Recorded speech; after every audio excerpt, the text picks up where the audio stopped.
The developer behind the Witcher 1 remake Fool's Theory have unveiled the official name for Project Vitriol. Now called the Thaumaturge, this upcoming isometric RPG is set at the start of the 20th century in Warsaw, Poland.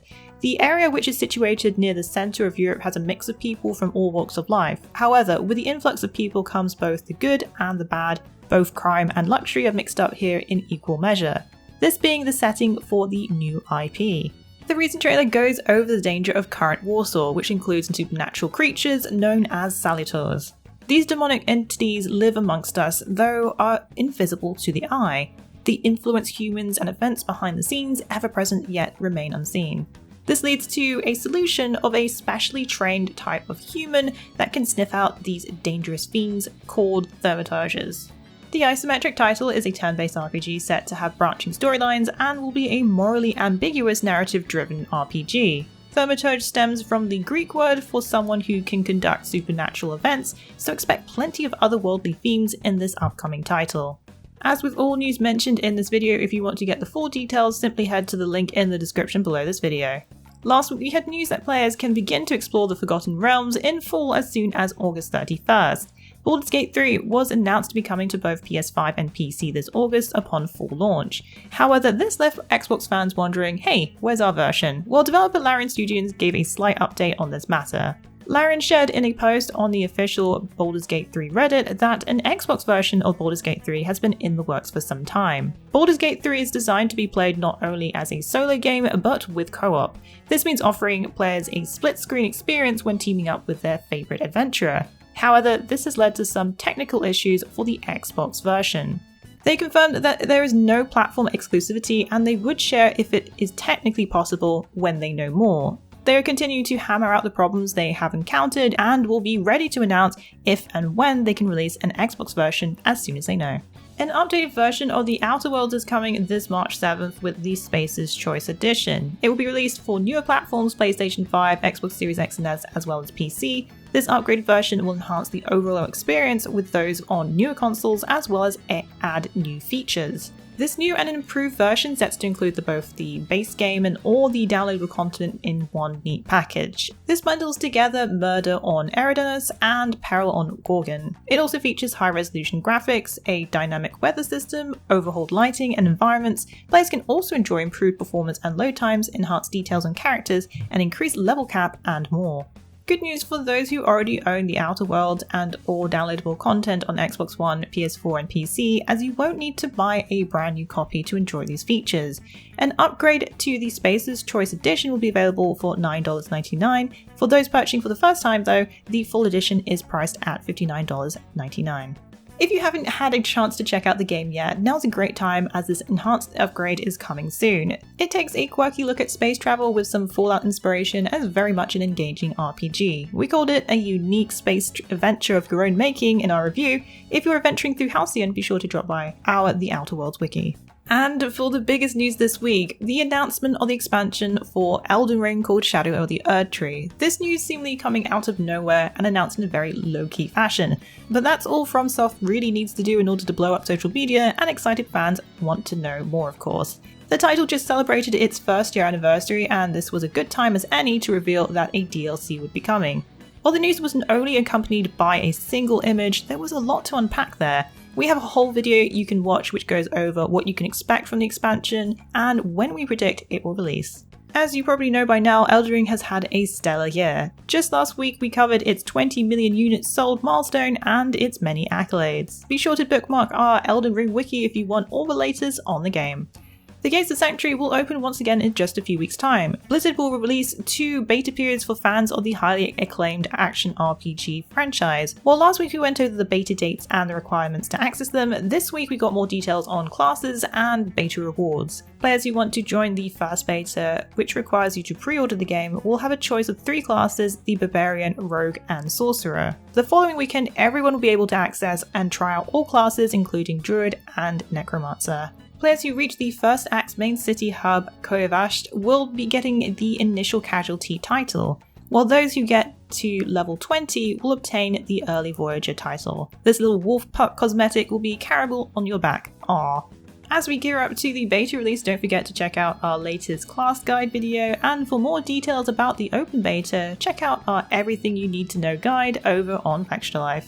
The first Diablo 4 open beta weekend kicks off on March 17th. Drop by our Twitch channel to check it out with us. Nintendo's latest Direct announced that a DLC will be coming to Pokemon Scarlet and Violet. The title will be gaining over 230 familiar Pokemon and some new ones. The title, which was released last November, introduced an open world experience for trainers to catch them all. Treasure of Area Zero will add over 230 more Pokemon which have been living in other regions and yet to have joined Scarlet and Violet. These include fan favourites such as Ninetales, Zebrastreaker, and Milotic, which have been confirmed by the Pokemon Company. The expansion comes in two parts, the first being the Teal Mask coming this autumn, and the second is the Indigo Disc arriving in winter 2023. The adventuring this time will take place outside the Paldea region as you take part in a school trip in the Teal Mask and also later to a sister academy, Blueberry Academy, as an exchange student. Other announcements today included the arrival of Pokemon Sleep, which lets you essentially slumber alongside your Pokemon and track your sleep, which arrives this summer. A premium-looking Pokemon trading card game classic version was revealed, and further updates for both Pokemon Unite as well as Pokemon Cafe Remix and Pokemon Go.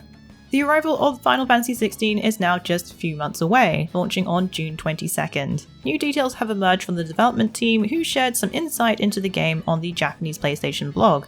There were also more gameplay details spilt in recent media coverage with a gameplay demo. In a recent interview with producer Naoki Yoshida, director Hiroshi Taiko, and combat director Ryoto Suzuki, they went over just how long it will take for players to beat the main story. According to the team, you can expect to take roughly around 35 hours to complete the main campaign. The game's side content will just about double that, meaning we're in for a good number of hours when it comes to the upcoming action RPG.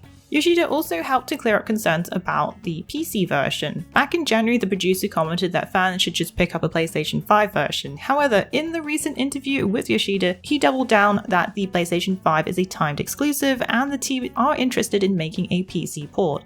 But a PC port won't be coming after 6 months of launch, as the optimization process will take some time.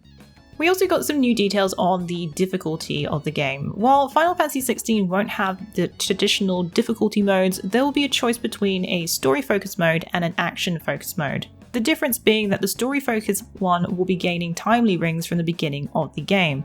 These 5 rings help in different areas of combat, such as slowing down time temporarily before an enemy attacks, or auto-healing Clive when his health drops to a certain level using potions. It's up to the player which rings they equip. If you want to step up the difficulty though, you can access the New Game Plus mode after you finish the game. While you can expect enemies to hit harder, they will also be in different places where they are usually found throughout the game and provide full-on different battles. Now, you might remember an announcement that was made during Gamescom last year for Atlas Fallen. Developer behind the titles such as the sci-fi Souls-like The Surge 2 and the upcoming dark fantasy RPG The Lords of the Fallen, Deck 13 have unveiled the launch date for Atlas Fallen now. The game will be released on May 16th for both PC and consoles. The game's cinematic trailer teased Destiny-type combat and mighty sand beasts that players will hunt down. The trailer garnered a whopping 2.4 million views on YouTube. The action RPG hasn't had many details since, but the latest update will surely bring about more news in the months leading up to its release. A recent tweet teases that new gameplay footage will be coming soon. The official Steam page describes devastating sand-powered abilities, which means this will be based in the desert setting. Atlas isn't the only RPG that's currently in development, as Deck 13 are also expected to launch the rebooted title Lords of the Fallen, which also received a reveal trailer at Gamescom. IO Interactive, known for the Hitman series, are working on something a little bit different. Revealed this week, the studio is developing an online fantasy RPG, currently known under the codename Project Fantasy. The game is described as being inspired by fighting fantasy books, which encourages readers to choose their own path, whether that be facing wizards, lizards, or even thief kings. IO Interactive expects that the title will be able to entertain players with many years to come, according to the blog post. The idea is that a group of individuals come together, each with their own different skills and strengths, to work together. This description sounds like a Dungeons & Dragons inspired title at its core, with creativity, imagination, and building a world together.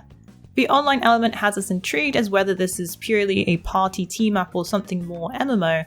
No release date has been announced as of yet, but what we do know from recent job descriptions is that they are looking to bring Project Fantasy to both PC and consoles. Well, that's it for the Week in the Wikis. Please join us again next week for yet another great week of gaming. Remember to check out our VIP program for some exclusive supporter benefits. And budding writers should take advantage of our Become an Author initiative. Thanks again for being part of this great community. Keep checking in with us with news, reviews, YouTube streams and vids, and general wiki goodness.